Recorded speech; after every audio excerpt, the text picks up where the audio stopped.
Welcome to my channel, The Magic of Java. This is my third book called The Londo and the Green Queen's Revenge. It's a novel. It's a novel about me coming to terms with the attempted destruction of an Englishman and his Javanese family. But it is a novel. Yes, it's based on experience. It's based on real people and celebrities, but amalgams of real people or caricatures of them. So if you do identify yourself, please forgive me, because it's only intended as a yarn. The mystery of the pub in Wrexham resolved. Jakarta was not hit by a tsunami, despite Parkano still being convinced that it will be. And of course it will be, but maybe not in my lifetime and in my current universe. Parkano also maintains that Jokowi's adversities have paid Dukens Santet to ensure that he dies shortly after beginning his second term. But somehow I think my predictions of murderous tribalism was closer than either of these predictions. Suharto's son-in-law accused Jokowi of large-scale election fraud, despite the only fraud that I was personally aware of coming from his camp. As a result, Jakarta rioted, with the unemployed from its hinterlands bussed in and paid to cause disruption. Nevertheless, there were counterclaims that the riots had been precipitated by Chinese police officers, despite there being no ethnic Chinese in the uniformed services in Indonesia. Slowly, the evil that has been unleashed will dissipate, and Indonesia will return to being the welcoming liberal country, and we'll also be able to put on our lives back together again. But did so many have to die? Not just those engaged in the riots, but innocents caught up in the hatred, like our friend Bulan. And did so many of us have to have our lives irreparably damaged, like Martin and Davina? Why? Because Indonesia refuses to confront its recent past? How can the perpetrators be forgiven when no one will even accuse them? But things did not change as I had anticipated after the elections. Leading to me asked, was there more to political events than I had imagined? Why had envy and hatred of Westerners been allowed to flourish, and who was behind it? Now, who would benefit from Westerners replacing the Chinese as Indonesia's favourite scapegoat? It became clear that the election, with all its hatred, was a wayang. Suharto's son-in-law was rewarded for the murderous campaign when he became the Minister of Defence, flying around the world on important missions, whilst his families will become major beneficiaries from moving of Indonesia's capital to Kalimantan, along with the international neocon Tony Blair. Does it make sense moving the politicians to an isolated new city in a country which remains one of the world's most corrupt? The only conclusion is yes, if you want to keep this corruption away from scrutiny. The deep state remains in control of Indonesia, as the criminal families do across the world. The election, the 11th of September, weapons of mass destruction, are mere diversions to keep us playing more rigged games. Like Jokowi's adversaries, ours will slowly be isolated by the community, sinking into their delusional ambitions and paranoia. But a rapt trap is at its most dangerous, and Uni and Piete are colluding on even more powerful spells to kill my wife, as was evident on our last visit. Maddie is under Parkano's protection, and ultimately another of my predictions will come to fruition. For, in their frustration, Uni and Piete will overstretch themselves, and no matter how much of my sperm or other blood is offered, their spells will ultimately destroy them. Just maybe, Putri speaking through Maddie will also be proved right, and Omuni will kill himself and Paerte lose his mind. Even after all I have been through, I remain impatient. Not that I wish their demise any longer, but I want Indonesia and our lives to return to normal so that we can get on with being a happy, loving family. I chose not to use the word karma, but you may wish to see it this way, for I now believe contained with magic are many natural laws. Once again, I see magic as incorporating old religions, and with them the knowledge of these natural laws. Indeed, I would see it as the remnants of ancient technologies. So it matters not if you believe in the power of magic or not, and I remain agnostic. For it is the ability to work with natural laws to influence the mind, especially of those of you who do not believe, which makes it so persistent in countries like Indonesia. Finally, Parkano Reliefs revealed a truth to us, or at least a truth. Yes, Omuni and Paerte and the third man will continue trying to harm us, but they only harm themselves because we are already protected. I realised what we'd already known, that they're children, consumed with greed, believing that they can control their environment rather than focusing on controlling their desires. We, or at least Maddie, cannot be harmed because the blood of her ancestors contains a hybrid from another world. I speculate this to be like the reptilian species some believe to inhabit the elite, but earlier I speculated that this was simply DNA from another hominoid species, and given that there is no linear time to describe them as being from another world, it is not necessarily incorrect. Maddie's persistent feelings of heat and tingling are not so much indicative of treachery. It is because she is able to feel the hurt in the world, and particularly illness in those she knows. I speculate, above all, my mother. Or was this simply Parkano's explanation of our INFJ personalities? So I know that ghosts and what are called jinns sometimes traverse into our world, as we can occasionally into theirs. But like humans, they contain both good and evil. We must learn to live with them, not constantly fight them. Be open and honest with your encounters, with all, and ask how you may help, and in general, this will be reciprocated. So my instinct not to be frightened and to speak compassionately was the source of what I call my power. It's not power, simply humanity. Just as in this world you will at times be abused and hurt, but it's so much better to be hurt than allow hatred to consume you. This is a different but similar perspective to our INFJ personality type. An alternative explanation that I shall not dwell on is that we are one of these spirits possessing the human form. So what we call possession is a power struggle with competing spirits. Once again, our thoughts turned. It was Satusuro, and Parkano told Maddie and Bude that her continued pains were coming from the Chris, and that I was unable to send to overseas buyers. I didn't believe a word of it. I don't know why, but I didn't. I was surprised to find that neither did Maddie. Whatever was causing the pains, we had not found anybody who could stop them, and know that we must follow our hearts. Parkano helped Maddie immensely, but it was she who cured herself. Yes, with his help, but it was Maddie who did it. Now we are left with the problem which started us on the journey, but it's only Maddie who can either cure herself or ignore it. We still visit Parkano, not least as Bude has faith in him, but we must put our faith in our hearts and have him to thank for that.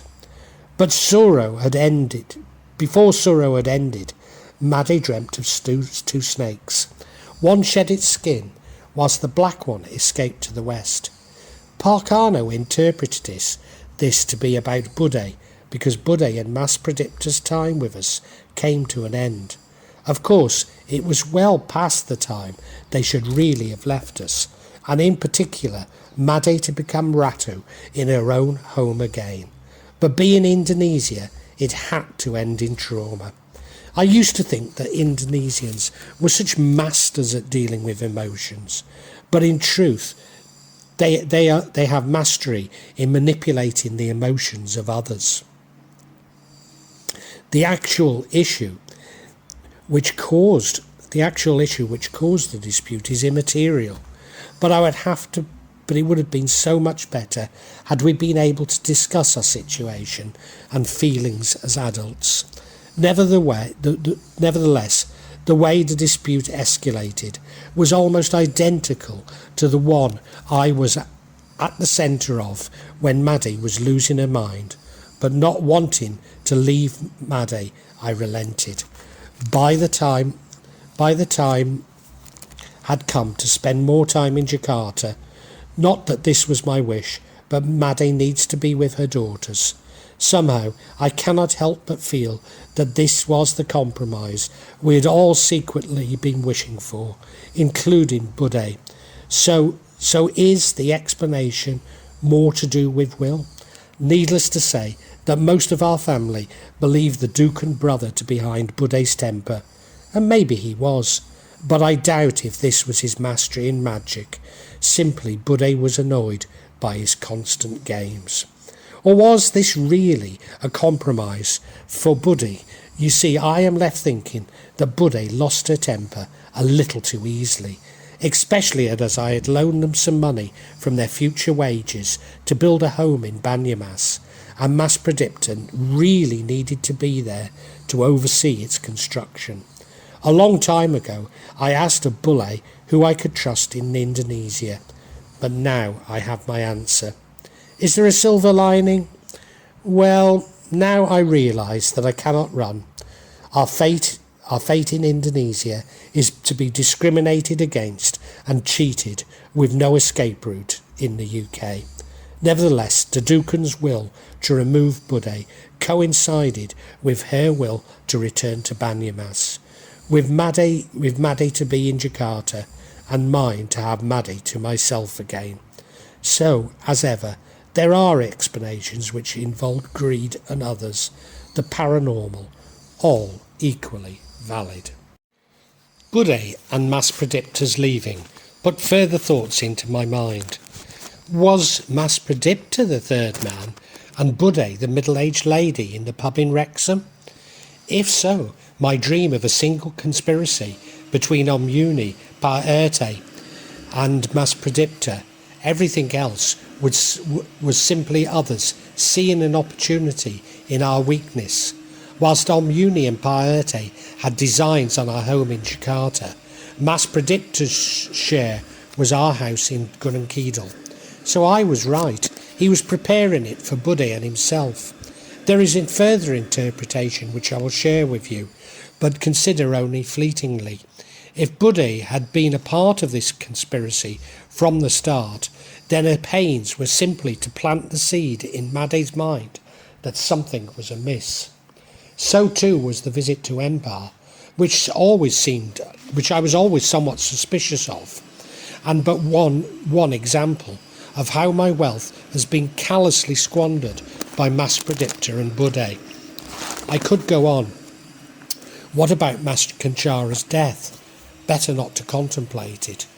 But what I do contemplate is that Bude has committed perjury when she stated in court that she did not know where Maddie had misplaced the deeds of our home, when her own husband had used the collateral on loans. Maddie had been told by Mas Pradipta not to tell me that the deeds had been found in Banyumas, but that my $400 had resulted in new ones being issued, when all along he was using them. This eventually led me to consider Omuni's wealth, Where did it all come from? Could he have used the deeds to our house in Jakarta to secure a loan? Given that Widiati has our deeds, this seems unlikely. But then I remembered that Mina had got her deeds from the mayor's office, whereas everyone else has unregistered certificates of sale, as our kampung is yet to be incorporated. So it is entirely possible that Uni has some documents related to our house that he used to secure a loan with. I also remembered how we found Ba'ani had paid our council tax and Paerte was withholding our council tax demands from us, these being used as proof of the collateral. If this was true, the plot was not so much to take our home as simply to defraud the bank using our documents, a very common crime in Indonesia, but often one which gets ultimately discovered. No wonder they're so frightened of us. I remained paranoid that Paerte was still withholding our demands, but now it seems that Mas Pradipta had convinced me that after our disposal we needed to pay tax again, which we didn't. This despite having given Mas Pradipta to pay and Widiati going to the bank many times in an attempt to pay. This coincided with my father being back in hospital with a broken arm, having fallen again, and problems with Patrick selling items I had been bringing him from Indonesia. But such issues only confirm that I'm moving to a higher vibration, as they intended to wrench me back. The Duke and brother-in-law's youngest daughter was getting engaged, and we were all expected to attend, but Maddie refused, claiming to be frightened of his Keris. A perfect response, but hiding the real emotion, which was that she could not face being dishonestly harmonious. The brother had publicly stated that it was better that she had died, and even tried to kill her. She could not pretend that all was fine anymore. The brother spoke through the party about Maddie, and what a shame that she could not attend. In many respects, this is the spell returning to him. Maddie did not intentionally seek revenge. She just went with her heart. I knew and understood, reinforcing that we are nearly one. Nevertheless, the Duke and brother and his family have been unduly pilloried by all along watching Bude and Mas Pradipta cheating us when they believed that was their rightful job. Eventually my father died, aged 93, and so I have to question if it was his death that I'd been warned about all those years ago. But on the night before his death, neither my mother nor I got much sleep, despite being 12,500 kilometres apart. I should add that Branwell showed remorse and simply demanded more money. In Shrewsbury, whilst looking after my mother, she stayed in bed all day, as she had with my father, forbidding me from leaving the house, nor sorting my father's belongings, a recipe for tension. Despite not having drunk alcohol in 2 years, my mother asked me not to drink too much at the funeral. This was exactly what my partner would say every time before we went out, which became a trigger for me to get drunk. Of course, I cannot blame either my mother or my former partner for my drinking, but I can blame them for creating an atmosphere which encouraged me to do so. I should also add that I visited St. Chad's, taking communion, but did not drink the wine. My father's death opened a new chapter in my life, which I am at last ready to embrace. Yes, he's left huge shoes to fill, but I do intend to try. Indeed, I now find myself wearing his watch and clothes, which I never felt really any attraction to until he died. Of course, his death exacerbates the problems with my mother, which I must approach with compassion. But often this compassion is hard to locate, not least as I do not understand that my mother has taken every opportunity to run my father down to me, and that all of their unreasonableness from the past was due to her narcissistic personality, with my father only trying to keep us all happy. Thus began my mother's plan to get me to remain in the UK as her carer. It started with a bladder infection, which progressed to another broken back on the day of her funeral, and finally a stroke. The stroke left me caring for her every need, whilst unable to leave the house to go shopping or find an internet connection to communicate with my Indonesian family. I need real strength to find a solution to this problem.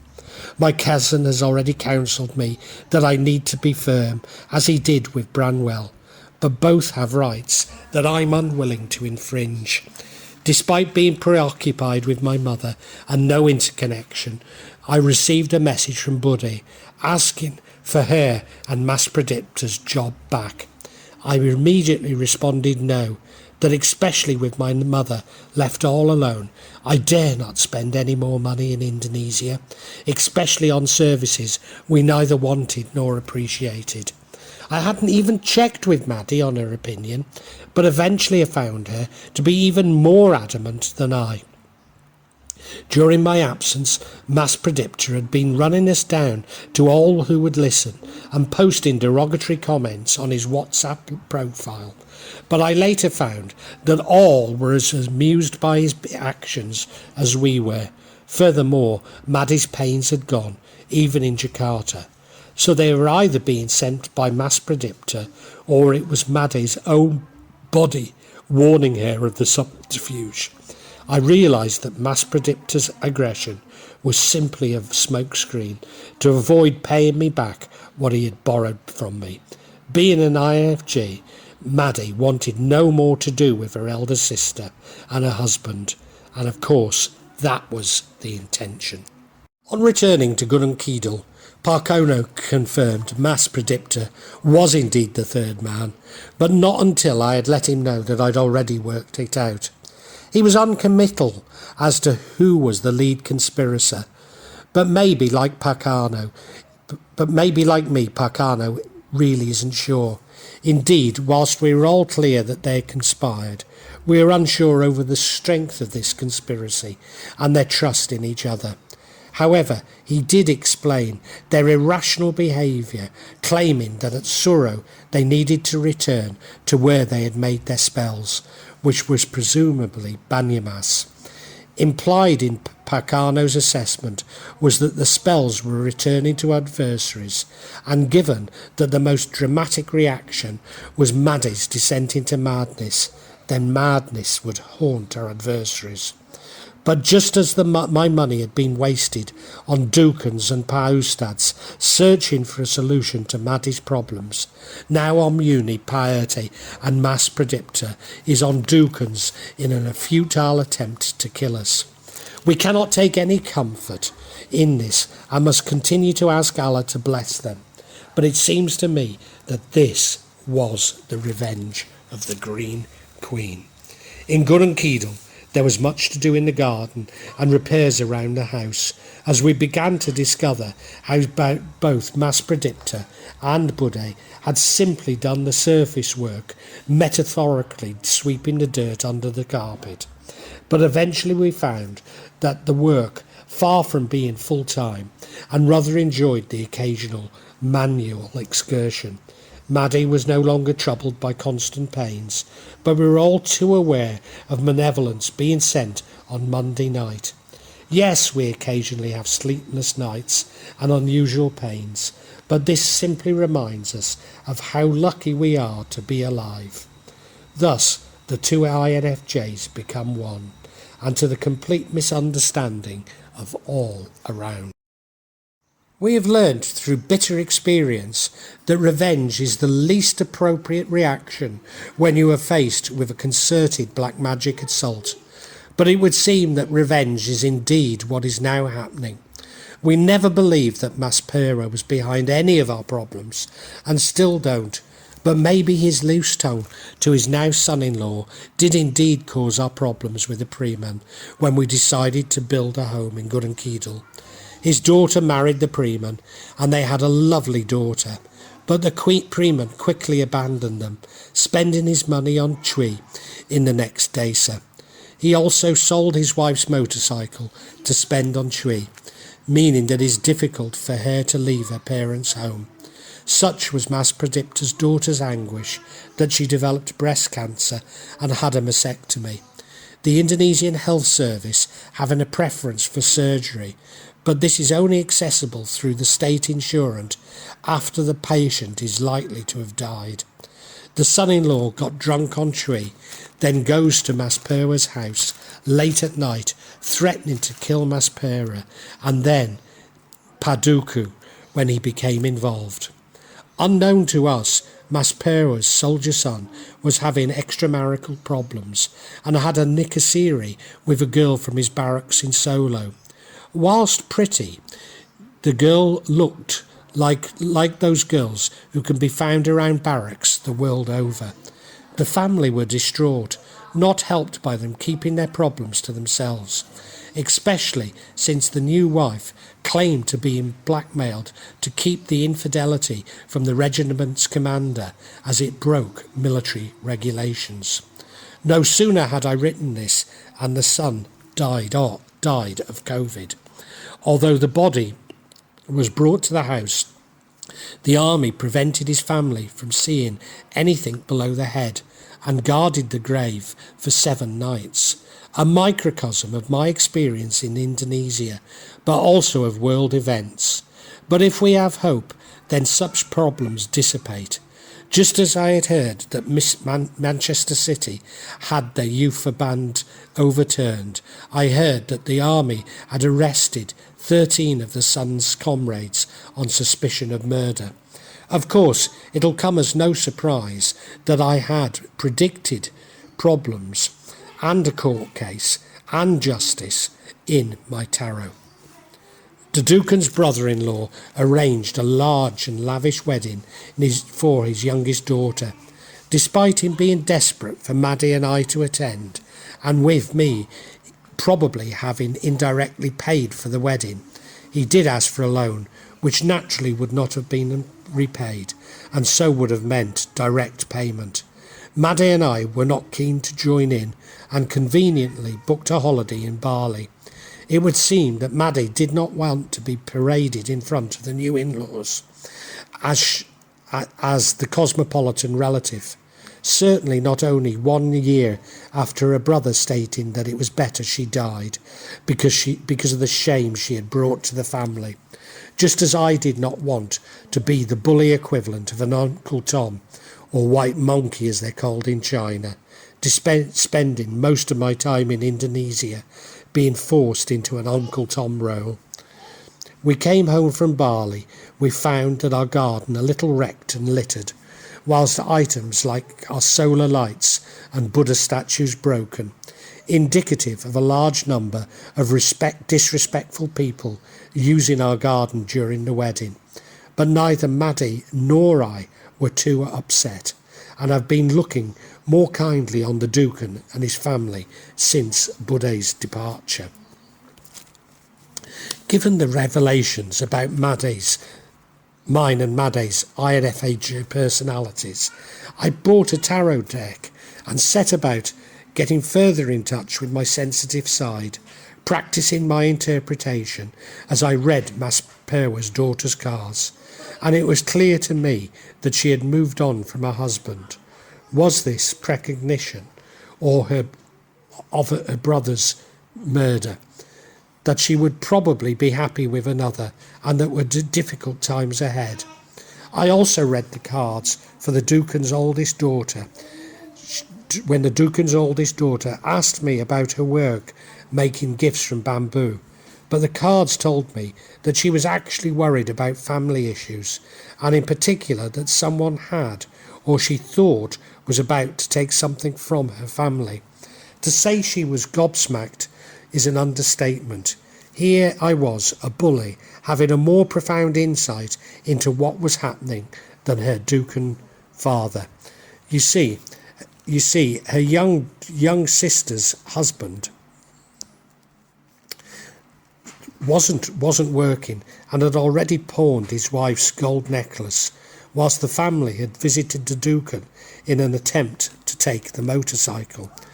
The eldest sister was considering offering the husband work making gifts from bamboo, but the cards were clear. Her worry and her actions would not change his character, although there was nothing to suggest in it that he was bad. But when I read the youngest daughter's cards, it became apparent that her husband's family and her not a husband were the problem. The magician card appeared as an obstacle in her attaining happiness, and I described this as the Duken. Little did I know that she'd married into a family of Dukens, making my description made far more sense to them than she did me. She too developed breast cancer, which I find is prevalent as a result of the hormones being used by chicken farmers. So the Duken's brother and his family are all suffering from the same sorts of subterfuge they used with me. But worst of all, my brother-in-law had got into debt for a lavish wedding when all around would know how stupid he had been. Yes, he was full of pride, having the largest wedding in our small Dasa, had now seen him lose face again. As far from cementing the relationship between two families, it was a celebration of his stupidity. Tempted though I am to say that he has brought shame on our family, I neither believe it nor think it appropriate. But there's a further twist. The Duken brother's grandson was admitted to hospital following epileptic convulsions, which everyone understood to be spirit possession. Only a little later, the Duken's son-in-law was diagnosed with migraine. Had these been sent by the new relative Dukens? Whatever the reason, my brother's inability to deal with it was yet another loss of face within our Dasa. Maddie continued to be troubled, especially on Monday and Thursday nights, and increasingly so was I. Having experienced this now for 3 years, we're able to identify certain patterns. They seem to begin with a needle-like pain in the foot, which would explain the phantom verrucas I have suffered from ever since moving to Manchester, and thus predating my first visit to Indonesia. Then after Maghrib, on Monday and Thursday nights, Maddie feels pains on her body and my asthma gets considerably worse. During the nights our stomachs feel full, which is why I have consumed so much antacid medication since moving to Indonesia, and we are frequently unable to sleep due to nightmares and sweating. If we are unlucky, these symptoms become more rheumatic and flu-like. However, we now both fart loudly and frequently during these attacks, and if I am able to defecate in the morning, then the symptoms subside until the next attack. The Duken's brother's family seemed to accept that we were not their enemies and set about trying to mend our relationship. At first this started with Maddie's second youngest cousins spending a lot of time in our house, but culminated in the sister-in-law doing small jobs around the house and garden without us asking, nor even wanting her insistence. This coincided with brother number 3 taking over our garden, refusing payment. It was as though he felt guilty for having taken my money from Mas Pradipta for expensive garden improvements which we neither asked for nor needed, and have subsequently broken, requiring even more expensive repairs. But then we spotted the Duken placing spells in banana leaves around our house, not so dissimilar to the offerings found in Buddhist and Hindu areas. I also spotted him praying outside his house in the very early hours of the morning, just as Bude had. This led me to speculate if the Duken was more behind our historic problems than I had previously been willing to consider. Certainly Omuni, Paerte and Mas Pradipta's intentions towards me were not honest, and all had dabbled in black magic. But what if much that had occurred was because they believed Maddie to be using black magic against them? The Duke and brother had often bragged that we were in Gunung Kidul because he had manifested it. Could he have placed something in our house on Satosoro, our wedding day? Something that created the increase in paranormal activity which spilled out to the homes of our neighbours, Omuni and Paerte. Could it also be that the neighbours believed that Maddie was using black magic to harm me? This would certainly explain why the Imam helped me and the whispers that I had picked up on in our kampong. Parkano impressed upon us that we should not react to the Duke and brother, and that we could overcome our torment through love. He went on to say that the Dukens brother's immediate family were in danger after his death, as his crimes against nature would be passed on for 7 generations. Pa seems to believe that Maddie and I were the people who could break this cycle. But how? Of course, this was the real reason why Maddie's mother enlisted my help, and why I was drawn to Gunung Kidul. I have no idea, but I need to do this as I didn't when I agreed to get help to get help the ghost Frank to remove the ghost Bob from his bar. But it seemed to me that if I can, I will also understand for what I can do to help Branwell. It also seems to me that the Dukens brother were well aware of our mission before we were, and this explains why they were being so kind to us, which of course only makes the Duken more jealous and determined to control us. Just as Parkano was aware of an increase in malevolence during the election, I also became aware even more during the World Health Panic. At first, world events were ignored in Indonesia, but as the rupiah slid, increasing draconian measures were put in place, especially as the chance of death in Indonesia was 0.003%. Maybe Indonesia's was one of the few countries where the effects were underreported, but the statistics would hardly change. We managed to return to Gunung Kidul before it was banned, and Widiati, along with most Indonesians, lost their jobs. In order to go anywhere, we need to get 2 types of virus tests, but there are no medical facilities anywhere near us. Also, to go to Jakarta, we need permission from the Jakarta police to enter and to exit. Neither of which are realistic propositions for Indonesia's poor and foreigners. The police were preoccupied with imposing ridiculously large fines on wealthy motorists fleeing Jakarta, so that they were unable to protect our home from the criminals who'd been released from the jails, fearing that these jails would become centres of the nearly non-existent infection. Later, the state police found a lucrative number fining pedestrians and motorcyclists for not wearing masks. Perhaps the most telling was that places of worship and small businesses closed, along with the schools, for an extended period, whilst the malls remained open. On reflection, given that everything has been predicted by my writing, didn't I predict the World Health Panic?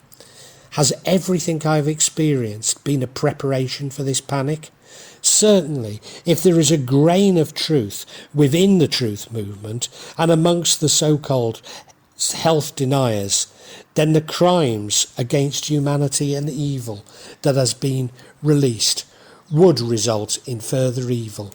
We became aware of a massive increase in paranormal activity, and almost everything we're fighting off parasites or jinns.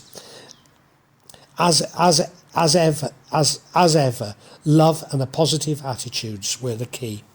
So did I create this crisis through my waiting? Well, only collectively, for my negative thoughts, along with those of humanity, did. So how can I help end this madness? The answer is already with me. I must start by loving myself, then Maddie, then my family and neighbours. Ultimately, if I can help the Dukens brother, I will have made my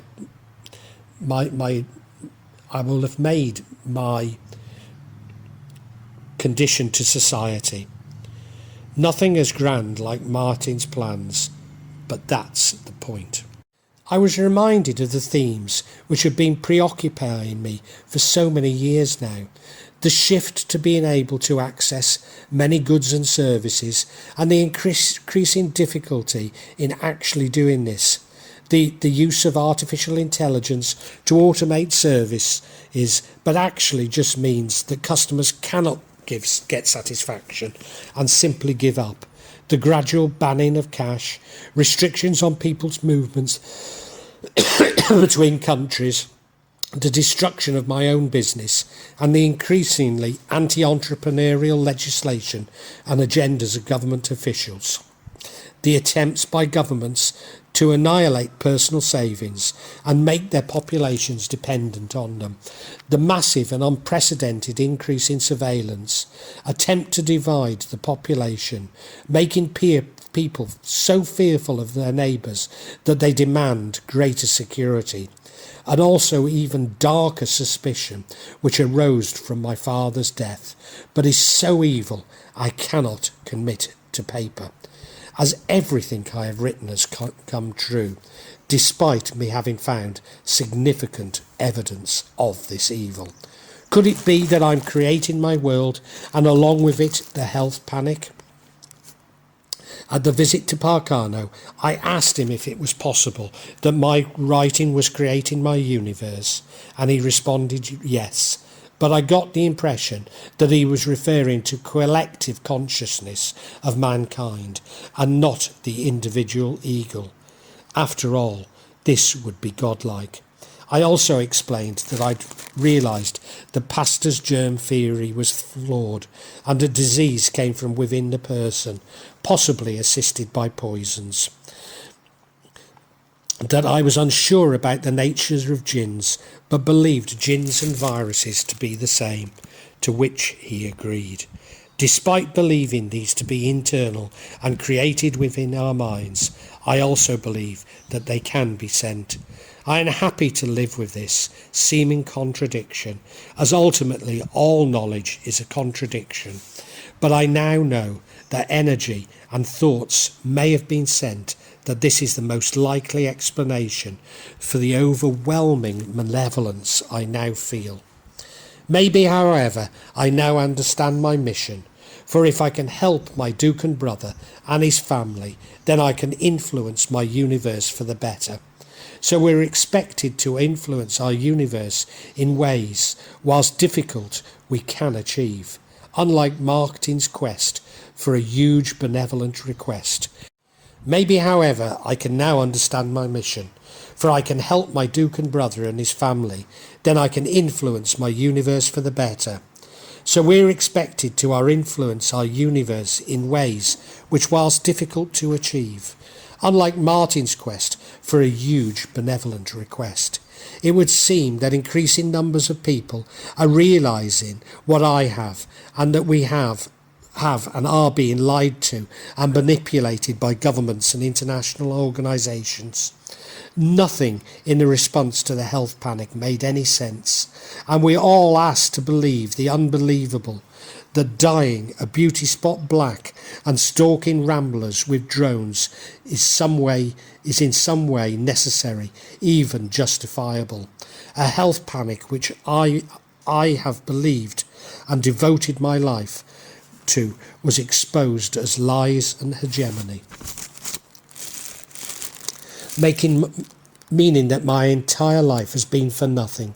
For nothing I have done has benefited mankind. Nothing I have ever believed was true, nor was it meant to be. Strangely, people are divided down traditional right and left allegiances, with me now sitting on the right, right who are sceptical of the attack on civil liberties, the left's attack on freedom of speech, and increasingly also thought seems to belong only to the left of American political scientists' pontifications, bearing no resemblance to the left I once knew. Indeed, what is now the left appears to have been completely subverted, pursuing incendiary issues which ultimately only serve the interests of those who control us.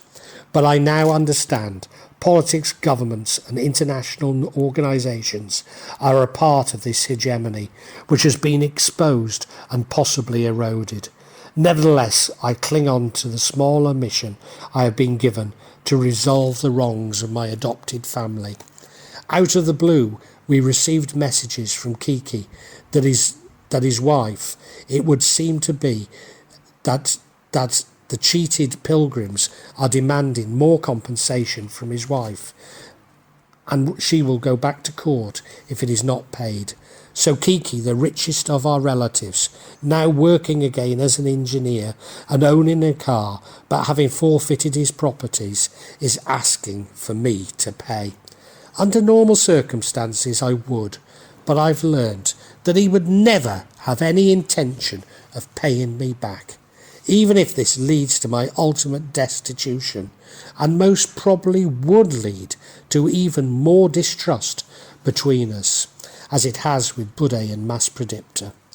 So in my life in Indonesia, struggling to provide for my family and asked for loans at least once a month. Well, that concludes this chapter from my book, The Londo and the Green Queen's Revenge, which is my third book in the series. I do hope you've enjoyed it. I'm hoping to add further chapters about every week, and so far I've managed to do this. If you'd like to hear more from me, then please subscribe and hit the bell.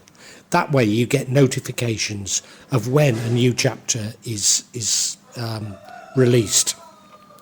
In addition, I don't seem to be working very well with these algorithms on YouTube, and my videos really aren't being promoted as they should. So if you could also hit the like button and sort of make some comments, I think that will help me to get noticed. I hate to ask you that, but I really do need more viewers. But thank you for this viewing. Thank you so much.